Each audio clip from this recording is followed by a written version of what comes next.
Want the same expert advice you get from the pros in the store while shopping online at DiscountTire.com? Meet Treadwell, your personal online tire guide that matches you with the perfect tire for your vehicle. Get your best match in 1 minute or less with Treadwell by Discount Tire. The friendship is sharing deal. Because I want one of your McNuggets. And I need some of your Quarter Pounder. There's a deal for everyone at McDonald's. Get one favorite like 10-piece chicken McNuggets, a Quarter Pounder, or a Big Mac, and get another for just $1. Price and participation may vary. Valid for item of equal or lesser value. To get the Crime Writers on After Show right now, go to patreon.com/partnersincrimemedia. I'm Rebecca Lavoie, and this is Crime Writers On.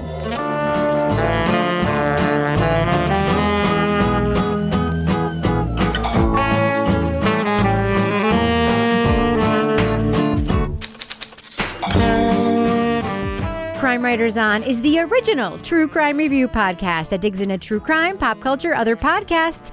And on this episode, they were the teenage survivors of a plane crash in the wilderness. 25 years later, the secrets of their survival may destroy their lives. We'll talk about the Showtime thriller, Yellowjackets.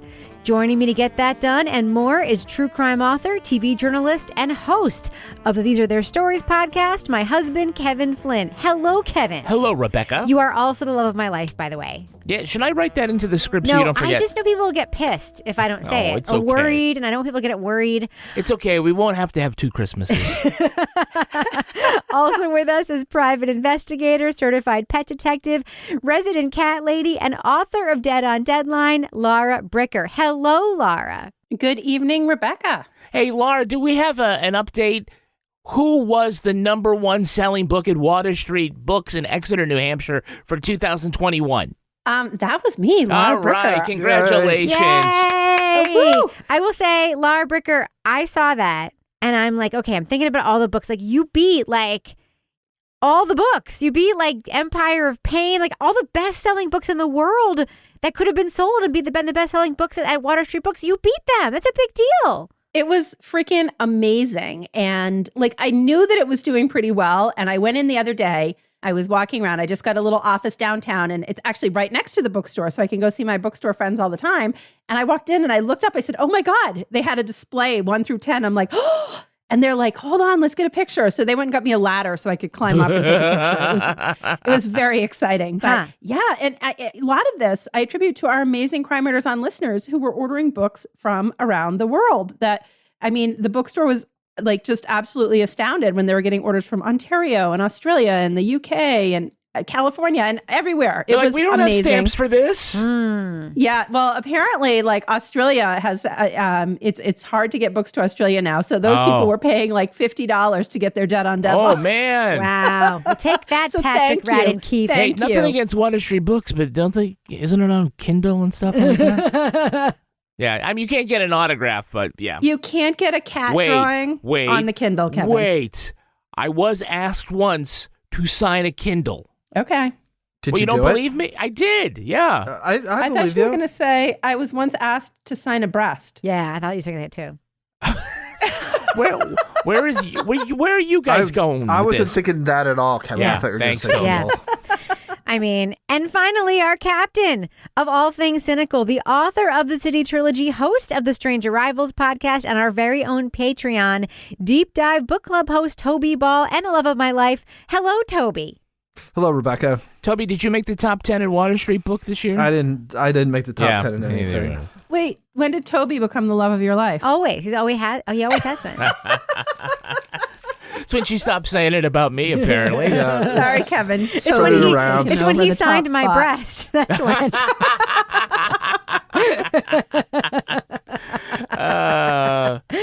All right, well, we have a lot to talk about, and I cannot freaking wait to talk about it, so we're just going to get going, all right? Do it. Let's get it done.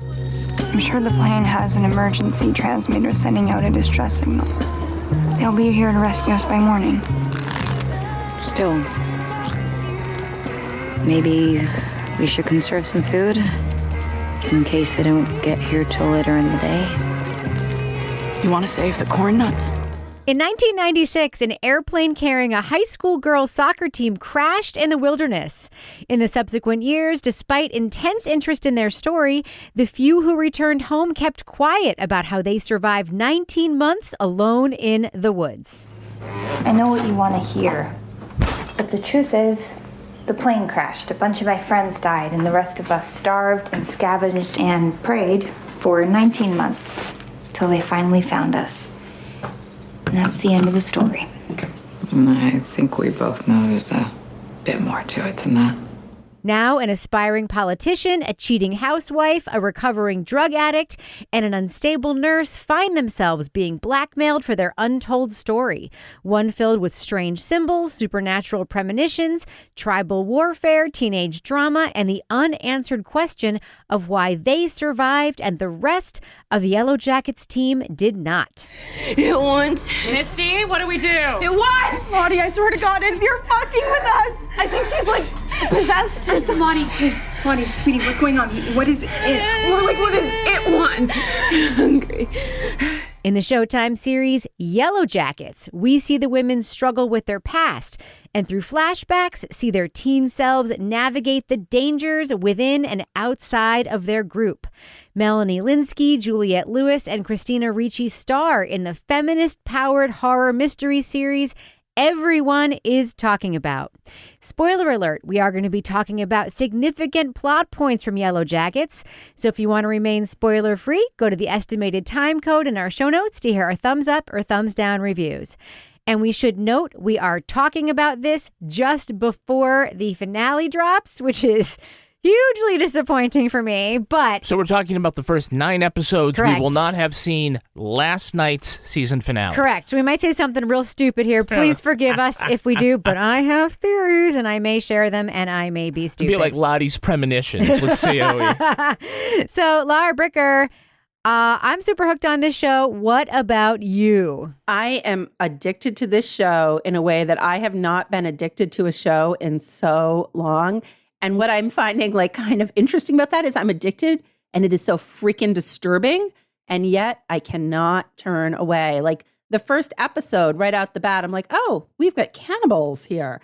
But I'm like, oh, I can't stop watching. Who's the cannibals? Who are they eating? It just borders on being just to the edge of being so disturbing that I wouldn't watch it, but just enough disturbing and addictive and suspense that I keep watching it.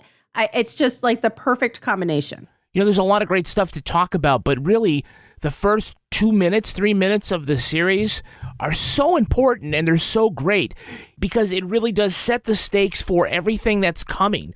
You know, we're looking for important clues like in any mystery. So we're like, okay, who's running, barefoot and bloody in the snow in a nightgown, and who's wearing the pink sneakers and the heart-shaped necklace. And it just tells you without telling so much, it gives you a flavor for what is going on in the woods that you want to know how they got there. Or if they got there. We don't even know if that was a dream. Like, we don't fucking know at this point. It could have been a mushroom, shroom, acid-induced psychosis. It could have been, we don't know, but it certainly sets it up so that when later on people are like, well, what's your story? It's not tedious. Yeah. Right? There's something real there, like why you wouldn't just say, some of us survived right away, and some of us, we don't know. I will tell you something. There's something about this show for me, and I figured it out like the second episode I watched. All the actresses in this show are pretty much exactly my age. I'm 48 years old. I graduated high school in 1991. The show takes place in 1996, but most of the actresses are either exactly my age or roughly my age. When I was growing up in the 90s, there was a lot of media about people my age, and when I was a little bit older, there was stuff looking back at the 90s, but it was always very hyper real. You know, things like Clueless, things that like sort of fantasized, like what was the thing with like Winona Ryder, like that sort of like very angsty, like very, Reality Bites. Yeah, like Heathers, yeah. everything's. This is like a look at teenagers in the 90s that feels like a little bit more like the way that I remember the 90s being. Of course, it wasn't exactly right, but it's like captures my 48-year-old angst through the teenage lens in a way that, as I've described to you, exactly tickles my feminist, angry 48-year-old 1990s teenage G-spot in a way that I do not mean in like a disgusting sexual way, but like I am so fucking entertained by this show in a way that I have not been by anything like it ever. I'm writing down G-spot. I know. Kevin, take notes. I used to think all the sex, the drinking, the drugs, I used to think I did those things because of what happened out there, what I saw, what I did. Hello, Misty, you crazy bitch. It's been a while. I honestly have never felt so viscerally attached to a piece of media in like ever. And it's from the soundtrack to the aesthetics to the costuming to the way the characters talk to each other, to the adults looking back at their childhood and the way they sort of remember it. I don't know. I mean, it's not realistic in any way, but it speaks to me. I don't know. I mean, Toby, you're a man. I don't know if you have the same feelings. That's you probably true. don't. But you Does did. it tickle your G-spot? Yeah. It's like, But you did write that you are entertained by the show. In what way are you entertained by this show?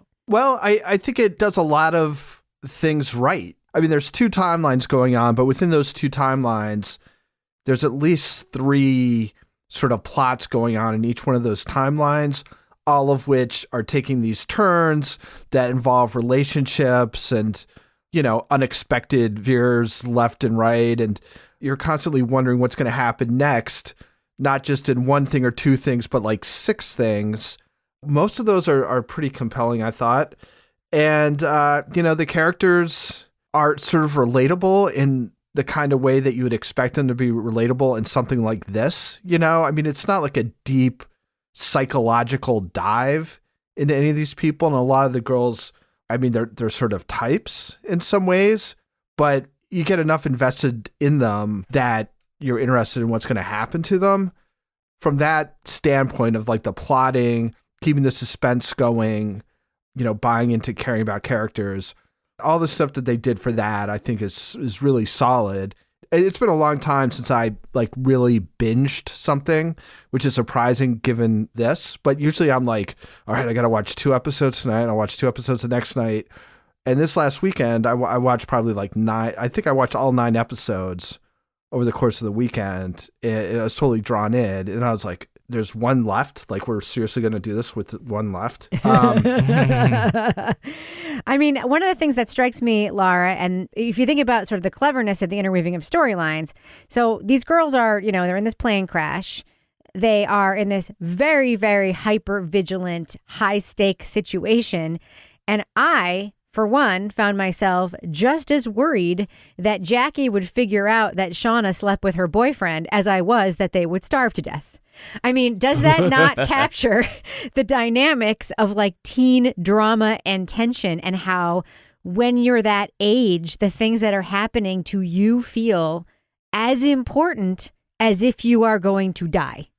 Oh, yeah. And I think that's what this does really well. It's the most unique, like cross multiple genre show that we've watched. We've got coming of age, survival, horror, mystery, family drama, teenage drama.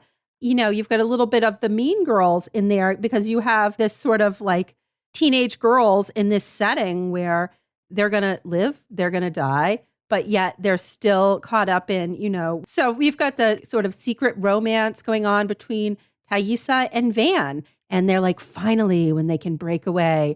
We've got Natalie, who's having her, side dalliance, which actually turns into be a much deeper relationship. And at the same time, it's amazing to me that we're having these like dance parties and like fake proms in the middle of the fact that they're like, we're having to eat worms today or caterpillars or whatever we've harvested from under this like piece of moss Grubs. in the forest. Yeah. But I think that's what makes it so bingeable is that you have all of these pieces playing off of each other in such a unique way. And you have everything in this. And it's just, I just can't turn away. I saw that people were talking about callbacks and stuff, and I didn't see Lost, so that was all lost on me. But Lost was lost on you? Yeah, but the thing about like the prom and stuff, like that's when the Endurance got stuck in Antarctica for like a year and a half, and they were in like worse straits. Obviously, that was one of the ways that Shackleton like kind of kept their morale together. Was they put on plays and did these entertainments and tried to do things that were as normal as possible, and that's kind of what got them through it sanely. So, you know, at first I was like, oh my God, they're really going to do this, but that's happened. You know, that is a way that people have kind of gotten through these things. So I thought that was cool. Whether you're a diehard sports fan, a hopeless romantic, or a comedy aficionado, the Xfinity 10G network was made for streaming it all. Worry less about buffering when streaming your favorite shows, movies, or live sports, and enjoy a better way to watch. Xfinity gives you a reliable connection for streaming, plus all the entertainment you love all in one place. Fear not, because now you can finally sit back, relax, and stream your favorite entertainment and sports like never before with the Xfinity 10G network. Want the same expert advice you get from the pros in the store while shopping online at discounttire.com? Meet Treadwell, your personal online tire guide that matches you with the perfect tire for your vehicle. Get your best match in 1 minute or less with Treadwell by Discount Tire. The friendship is sharing deal. Because I want one of your McNuggets. And I need some of your Quarter Pounder. There's a deal for everyone at McDonald's. Get one favorite like 10-piece chicken McNuggets, a Quarter Pounder, or a Big Mac, and get another for just $1. Price and participation may vary. Valid for item of equal or lesser value. I think this would be a good time to stop and talk about some business. All right, I'm going to cue that music. It's the business section, everybody. So, Kevin, what do we have going on the after show today? Well, on the after show, in light of our discussion about Yellowjackets, we're going to be talking about our favorite female music artists from the 1990s. Why just female? That seems like... Well, I mean, that's sort of the musical theme of the show. Oh, okay. It's predominantly women. Okay, so feminist as fuck. Yeah. Okay, that sounds cool. Or Jewel. I don't know. I don't want to judge what Toby really liked from the 90s. Fine. That's totally fine. So what else have we got going on our Patreon right now, Kevin? We also have the latest Deep Dive Book Club, and we have a new episode of Married with Podcast. Oh, finally. Find out what happens when you have friends who should get divorced, but don't. Oh, gosh. We have friends like that. Do we? 100% we do. Why are you looking at me like that? I'm not. I mean, we have friends, wink, wink, like that. Friends that are definitely not us, right? Right. Oh, no. Please, no. Mom and Dad, please don't fight. No. No. And so if you'd like to I don't want 2 Christmases, Kevin and Rebecca. Just pack a bag, go back and forth. Wow. Go back. That's why we have a Monday and a Thursday podcast now, right? Oh, no. Rebecca's on Monday, Kevin's on Thursday. And we'll stop at McDonald's to switch before we listen to the Thursday one. Oh, wow. It's brutal. And then Kevin's is really fun, and Rebecca's the one where we all have to do chores. Yeah, exactly. She's got a chore wheel. I'm Disneyland Dad. And thus ends the business section. All right, I'm going to fade that music out now. All right, so Kevin, as Toby mentioned, there are some callbacks in here, and one of the big ones that we've noticed for sure is Lost. Yep. There are a lot of nods to it, from the other plane in the tree to sort of the supernatural takes in the forest. Mm-hmm. I mean, what are some of the other things that you have seen alluded to besides Lost and from Lost in the series? Well, just like looking at Lost for a minute there, yeah, you've got the other plane. There's a lot of the same kind of character types there. You've got the reluctant leader. You've got somebody there who, is working to keep them there because her situation is better, in that... Misty? Misty. You've got, one with strange abilities. You've got, everyone's got emotional baggage. Also, you got a bunch of the red shirts in the background that, are going to die. Don't get attached to these 4 girls. That's actually a Star Trek reference that Lost stole. But yeah. Yeah. But in Lost, it's something about the place that they wound up in was special or somehow. And then you've got all these, very much, Lord of the Flies kind of references where, instead of it being a bunch of young boys, it's teenage girls. And I don't know if, Misty is Piggy or what, but, she's kind of, the annoying one in the middle who has, a lot of stuff. There's also it looks like at the end it becomes Clan of the Cave Bear or whatever. They're all walking around with pelts on their faces and antlers and stuff. And by the way, I counted, there were 9 of them. And then whoever fell in the tiger pit, that's 8. So I don't know who else is there. It looked like Lottie to me, personally. That's what it looked like to me. But I don't know. I think maybe Lottie's the one with the antlers. Who knows? That was Misty. We saw Misty take off the thing at the No, not with the antlers. Oh, I don't know. But we see Misty at the end. Yeah. So that verifies for us that at least some of those people are from the plane, because we don't know. There could be others out there, right? It could just be a dream. They could go in a lot of different ways. It could be a fucking dream. I am not even Who buying lives? it. Who lives in that cabin? Whose cabin is that? I think that person could come back. Well, I think we saw him with his mummified corpse in the attic with the shotgun. Maybe there's someone else. Maybe there's someone. Well, it really opens up a lot of great places to go. Right. Because it does, and like Toby's right about how this does things well. Right. It reveals enough of the mystery to create another tantalizing question, and it doesn't give too much away. But there are things that have been fake outs so that we know things could be off and likely are off. Mm-hmm. Like, we know at this point, and I actually guessed this early on, that it was the husband blackmailing the other women. I guessed it because she's the only one to get a postcard. Like, that to me was like a pretty obvious tell at the beginning, and it was just, to me, like, way too obvious that all the tells he was having an affair that he probably wasn't. But this is why I think that maybe, like, I believe that Jackie survives the wilderness, and I think there's plenty of tells for that too. To me, the main one being that Shauna's husband says at that breakfast with the parents when he has that big reveal that he and Shauna were having sex as teenagers. He says, Shauna and I were sleeping together when Jackie and I were still a couple. Which is obviously, a shitty thing. But there it is. Because the truth is, Jackie was amazing. He doesn't say we were sleeping together when Jackie was still alive. For me, that was like a big fucking tell that Jackie comes back, at least from the woods. I think a lot of things are fake outs, and a lot of things seem off. And Toby, you made the note too that there are a lot of things here that just seem off. It either means that, like, they're fake outs, but it also could mean maybe it's just, like, written wrong. And you pointed out a couple of those to me in your notes as well. Yeah, well, I guess I was putting off as being more like things that I thought were bad decisions. Yeah. So, like, Lottie's supernatural gifts.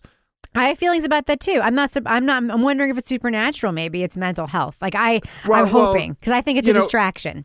Yeah. I mean, my take on it, and what I think would be the strongest kind of route to go, is that sort of taken away from society, and if you're going to grant the woods some power or whatever, that this is kind of what drives these girls to kind of change and act the way they do. Once you start introducing something supernatural into it, it becomes something very different, I think. So that just seemed unnecessary to me in a way that Thaisa's sort of sleepwalking doesn't. Like, that to me makes sense because it seems like it's something that happens while she's in the woods, and then is sort of like a residual of that is brought into the real world. So that to me made more sense. I sort of interpreted both the supernatural, the one who was having visions, and the other one who was seeing things. I sort of interpreted that as the mental health breakdown of being in the woods, like that this wasn't actually supernatural and this wasn't actually visions. I mean, we had the one girl who was taking the medications very carefully in the morning. Remember, she had her little maid serving her medications at breakfast, and she was carefully, and when she runs out of her medications, she's obviously seeing things. And I sort of viewed all of that as sort of like the spiral into like this sort of mental thing that's going on the longer they're in the wilderness, and that none of it's actually real. It's just like a mental health side effect of the situation they're in. Maybe. So, Kevin, one of the most unheralded characters, I think, is Laura Lee, who meets a very sad end in a plane explosion in the woods.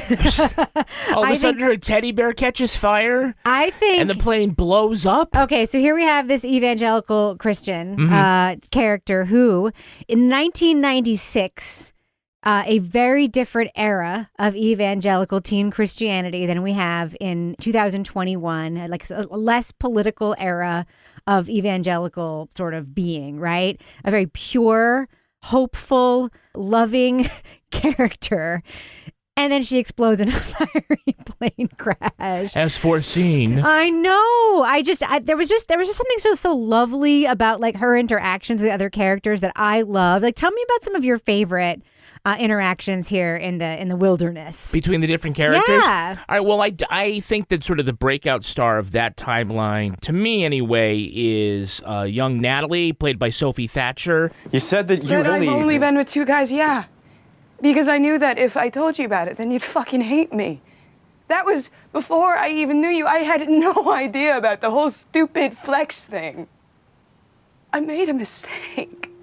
I'm still troubled by the fact that she is dyeing her hair blonde, but they've been there for months and her roots aren't showing yet. Details. Rebecca tells me to just let that go. Let it go. I mean, I guess if we can believe It hasn't that been months. Shauna's not showing it for enough for it to be months and months. Oh, she's showing a little bit at the Doom's Coming It's maybe dance. been like 12 weeks. It's fine. Oh, really? How long Like until you an see inch, the roots? an Oh, inch. for It's Christ's fine. sake. All right. She might have brought stuff just to keep it spruced up. Exactly. Yeah. It's for the Nationals, Kevin. She's got to look her best. Exactly. By the way, I'd say don't take your eye off of Van. Oh my God, poor Van. Because we don't see her in present time. But look, she's been left to die so many times. Well, she's just sitting in a hospital somewhere, staring at a white wall. So, do you think that she's just lucky, or do you think she's lucky? Well, wait. Yeah, she was super lucky when they stitched her cheek together, Kevin. Okay. After the girl Lying on the bashed her burning face Wait, in. just let me put this out there. She was attacked by the wolves. They pull her. She's on the pyre, right? She sees something. Yeah. Right? And the way it looks a little supernaturally. I'm just wondering if maybe she has some kind of power that we don't know about. The power to not die? Well, look, how did she's burned, but how did she get out of that plane? I don't know. See, it's happened a couple of times. Yeah. I'm just saying, keep an eye on her. Huh. Keep an eye. By the way, That's interesting. my prediction is that somebody is going to show up at this class reunion in episode 10. And so it's either going to be Jackie or Van, right? Yeah, But yeah. I'm just... Or both. Or both. Can we just talk real quick, because we were talking about Van with this, there was a couple scenes in this that I felt like were so graphic that kind of pushed the limit in terms of something that I was comfortable watching, to the point that I was like holding my breath. And we had the scene with Van getting her cheek stitched together. Yes. And then we have the attempt Coat hanger abortion. Yes. Bra underwire abortion. Yes. And that was probably one of the most disturbing, graphic scenes I have ever seen in a show. I don't know. Did you feel like we pushed the limit a little too far, or do you feel like we pushed the limit far enough that it gave you that, holy fuck, this is the reality of what they were dealing with in the wilderness? Laura Bricker, okay, I am a woman, and let me tell you what I think, and we're not going to let a man mansplain this to us. I had to leave the room because it's very visceral and difficult to watch anything gynecological and related to pain on television. That being said, not only is it realistic and what would necessarily happen, I do think it's very fucking important for people to see what happens when someone does not have access to a safe and healthy abortion and they need one. And that is literally what it looks like. And I think it's very fucking important for people to see what it looks like and what people will do. And I think that scene was not just important for plot. I think it was brave and really fucking cool that it was in the show. That being said, I had to get up off my couch and go into the kitchen and make a drink while it was on the TV. And Kevin had to tell me when it was over. How are you with the immediate amputation? I was fine with that. That was a lot easier for me I'm to still watch. wondering, where did this axe come from? But and that was like a nice axe, by the way. It was an emergency axe. Yeah. Why? Who needs an axe on an airplane? But all right. Misty had skills. She got skills with a Z. I want to talk about the axe and the guy getting, I get that he was important to the plot, that he was there. That guy would never be alive in episode 9. He would have had gangrene and been dead by now. The little bit of Van alcohol too, that they tossed on his leg Misty after she has chopped it off. Here's some Midol. You'll feel better. What did she take? She took a babysitting course, a babysitting health and safety course or something? she knows all about it. And now he has a little hop along crutches. I'm like, how is this guy even still alive? And I mean, and he at least got to get drunk at one point. I was like, oh, okay, good for him, I don't think you're supposed to think about this too much. Oh yeah, you're right. Just let it flow by. Like Toby, we're not supposed to think about the fact that a black box is supposed to survive an airplane crash, but a teenage girl can bust it open and disable it in like 2 seconds. We're not supposed to think about that. Just rip it open. Yeah, she was trying really hard. Oh my gosh! Can we talk about her, by the way? 'Cause Sure. I think she's one of the She better got all creepiest nerd characters. strong and ripped the box apart. She was like the Hulk. Laura, Like the your Hulk thoughts on came out. Misty and her delightful parrot Caligula? So, you guys, I think that something is going to happen. I think that the chick that she's holding hostage, the fake reporter in the basement that's the campaign operative, is going to find a way to take Caligula hostage, and that is going to be the one thing that Misty cares about. But she did do that, though. Didn't work. Oh, I forgot about that. But it might happen again. You think it was one of Lottie's premonitions? I am. There's going to be a parrot taken hostage. No, but what about Misty? Like, she is such a diabolical character, and she's like, to me, she's like the Kathy Bates in Misery of this show. She's like a Stephen King character in the way that she's like so sweet, and then she's like, "Shut the fuck up, old person! I'm gonna fucking kill you." Oh, hey, you want to go to the dining room for dinner? You know, I think the morphine might be upsetting your tummy. Let's skip this dose. Don't fuck with me. I just think that character, both as a child, but particularly in the adult character, is played so well in terms of, if you look at the world of like the nerd, unpopular, picked upon, talked down to girl rebels and finally, this is what happens. She turns into a sociopath and starts chopping people's legs off and killing people in the old people home. You know? Laura, how do you feel about Misty being an armchair detective? If I've learned anything in the citizen detective community. The what? Citizen detective. We're like private investigators, except for no one hired us or asked for our help. Right. I thought that was kind of funny. That was a little bit like Murders in the Building, but this is too dark to be like only Murders in the Building. Toby, how do you feel about Misty saving Natalie from doing that blow by going in and sniffing the coke for her? It's the only thing she can think to do.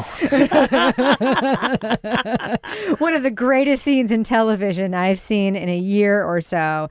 I just want to give one nod before we do our reviews. Melanie Lynskey, very prolific actress, has been in tons of stuff. Mm-hmm. Most recently, she had a supporting role in Don't Look Up, but she's been in a million things in the last few years. If you look up her IMDb, you've probably seen her in 10 gajillion things. I think she's resplendent. I love seeing her in a lead. First you judge me for looking the other way.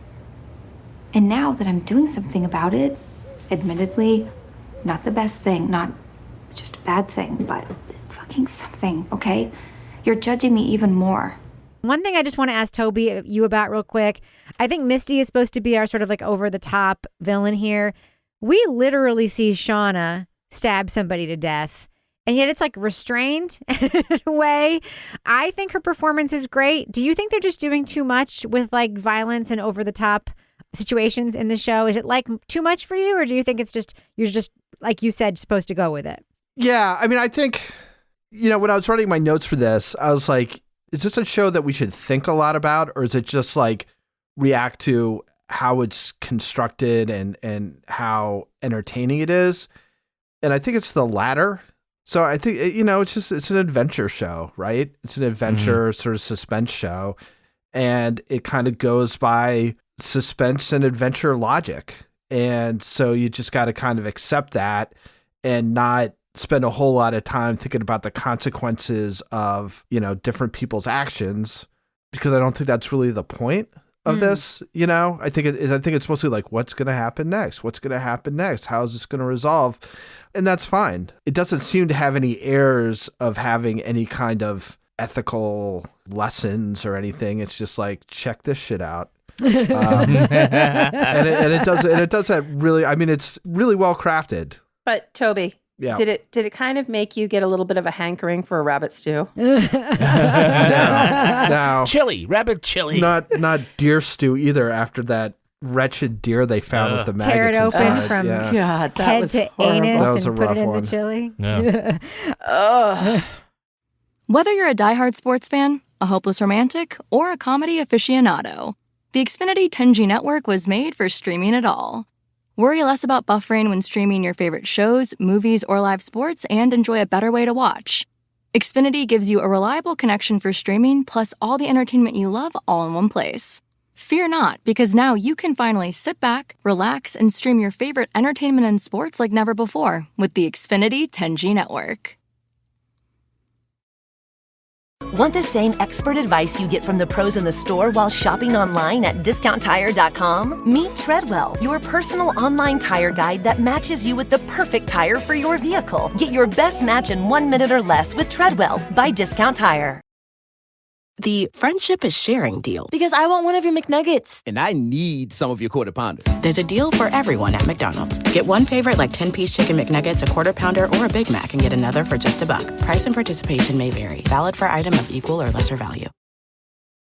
All right, well, I think we should do what we do. Let's let our listeners know, should they check out Yellowjackets, the show that everyone certainly who has Showtime is talking about. Laura Bricker, what do you think? Thumbs up or thumbs down for Yellowjackets?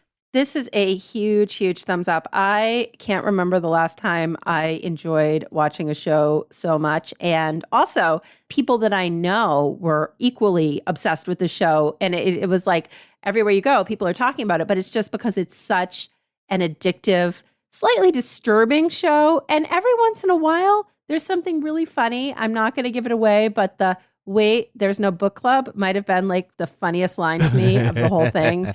So I would say, if you can get past some graphic scenes, just don't even pay attention to them because the show is just amazing. And now, by the time this podcast comes out, you can binge it all at once. And that is totally what you should do because I totally want to know the ending and it's killing me that I don't. Toby Ball, what do you think? Thumbs up or thumbs down for Yellowjackets? Yeah, I give it the thumbs up. It's been a long time since I binged something like I binged that.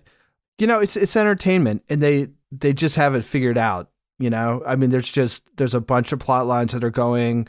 They're all compelling. There's always a lot kind of hanging in the air on the line that you want to see how it's going to resolve. So it's just, I don't know. I just felt myself like, oh, okay, I'll watch one more. Oh, okay, I'll watch one more. Oh, okay, I'll watch one more. And then it's 2 a.m. and you're like, all right, well, I'm probably not going to watch the next 3 and not sleep. So, yeah, it's good. Thumbs up. Absolutely. Kevin Flynn. This is a joyful thumbs up for me. I don't joyful because this is really kind of a dark show, but fun. I'm really excited about it. Like the timeline with the adults, that's good, but I'm really more drawn to the 1996 timeline. I was going to say I'm really more drawn to the teenage girls, and I don't want that to become something that goes out. The little soundbite. That somebody, little audiogram that we just put on Twitter. Yeah, shit. But that timeline is really great. It's so intriguing because we start right off knowing or getting a sense of why this is so important and why the stakes are so high. And it just propels the energy through the entire series. I'm loving all the great performances in all the timelines. These high school girls, they read Lost Horizon, they read Lord of the Flies, they read The Most Dangerous Game. They're putting them all together here for something that is real kick-ass, and I'm loving it. Yeah, huge thumbs up for me for Yellowjackets. It hits all of the notes for me. It hits my feminist notes. It hits my Gen X notes. It hits my angsty growing up in the 90s flannel shirt wearing notes. I love. You referred to it as a G-spot earlier. It hits everything for me. I love just about everything about the show. Yeah, it's at times way too much. Way too silly, way too heightened. I don't care even about its flaws because, you take a show like this and you cast Juliette Lewis and Michelle Linsky and Christina Ricci in it, women who are exactly my age playing women my age, and then you have this incredible cast playing young versions of them, Ella Purnell and Sophie, I believe it's Nalise playing young Shauna. The casting of these teenagers is just incredible. Even the shows that it's referencing, Lost, one of my favorite TV shows of that era. I don't know. I love everything about this show. So right now, huge thumbs up for me for Yellowjackets. Of course, we're doing this review right before the finale, so who knows? Maybe they won't land the plane. See what I did there? Of course they will. Oh, they'll land the plane. Huge thumbs up for me. please sign up for the free trial for Showtime if you don't have it. Watch Yellowjackets, run, don't walk. Thumbs up for Yellowjackets. Now it's time for my favorite part of the podcast, a little something I like to call the crime of the week. A legendary hip-hop artist is planning to get into the hot dog and sausage game. Snoop Dogg is set to pull out what he'll call, you guessed it, Snoop Dogs. Snoop's lawyers have filed for a trademark for that name as it pertains to hot dogs, turkey, and vegetarian sausages. It would be the latest in the rapper's many consumer offerings. They include a cannabis company named Leafs by Snoop and a liquor brand called Indigo Gin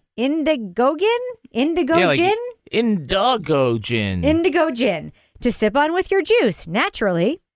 And it's not the star's first endorsement of a sausage. In 2019, he partnered with Dunkin' for a breakfast sandwich made with a Beyond Meat sausage patty served with cheese between a sliced glazed donut. That's some real conversation for your ass. Yum. I mean, the Beyond Meat and the glazed donut.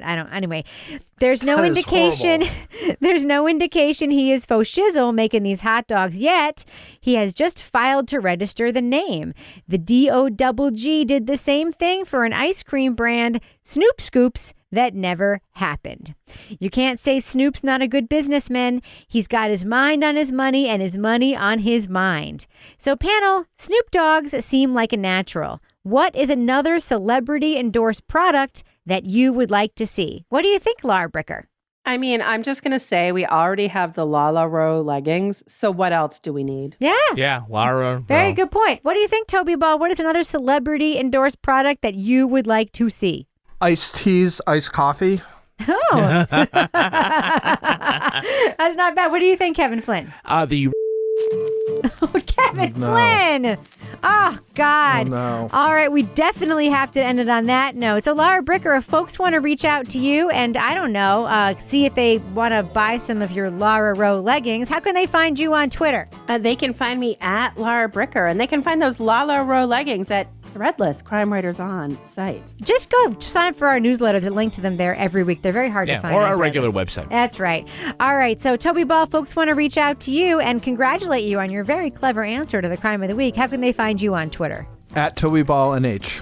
And Kevin Flynn, if folks want to reach out to you so that you can repeat your favorite part of the storyline on Yellowjackets, how can they find you on Twitter? I'm at Kevin P. Flynn. And if you want to follow me on Twitter or Instagram, you can find me at Reb Lavoie. You can also follow the show on Twitter at Crime Writers On. And I encourage you to join our incredible community in our official Crime Writers On Facebook discussion group. We also have a regular old Facebook page. Just go there, look for the Join the Group button, and that's how you will find our group.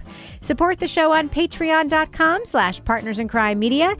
You'll get the Crime Writers On After Show, Married with Podcast, Laura Bricker's Leave It to Bricker podcast, and Toby Ball's Deep Dive Book Club podcasts. Our theme song was composed and performed by Ty Gibbons. Our line editor is the astute Olivia Burdett. The executive producer of this program is Kevin Flynn.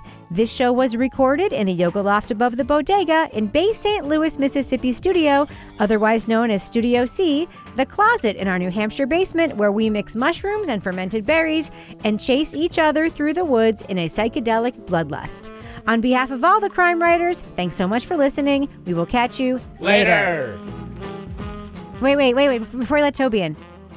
Sleeves or no sleeves? For what? Hat or no hat? We're just guessing his outfit. I'm gonna say sleeves because it's cold out, and hat 50-50. Are you talking Toby? Yeah. Sleeves. Hat? No hat. I'm saying hat. All right, let's see. Bring him in. Oh no! Wait. Not the hat that I was expecting. Not the hat. And by the way, Toby, let us see your arms. No sleeves. No sleeves. No, I won. So, because I was thinking no sleeves would be like the sleeveless. I was gonna say no sleeves hat, but I didn't want to say no sleeves because I felt like. But I definitely knew there was gonna be a hat. We were betting on. We had a sleeves hat wager going on before you came in. Oh. Yeah. Sorry.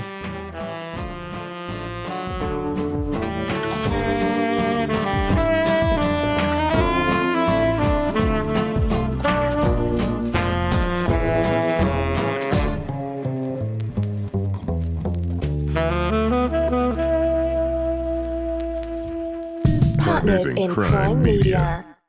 The friendship is sharing deal. Because I want one of your McNuggets. And I need some of your Quarter Pounder. There's a deal for everyone at McDonald's. Get one favorite like 10-piece chicken McNuggets, a Quarter Pounder, or a Big Mac and get another for just $1. Price and participation may vary. Valid for item of equal or lesser value.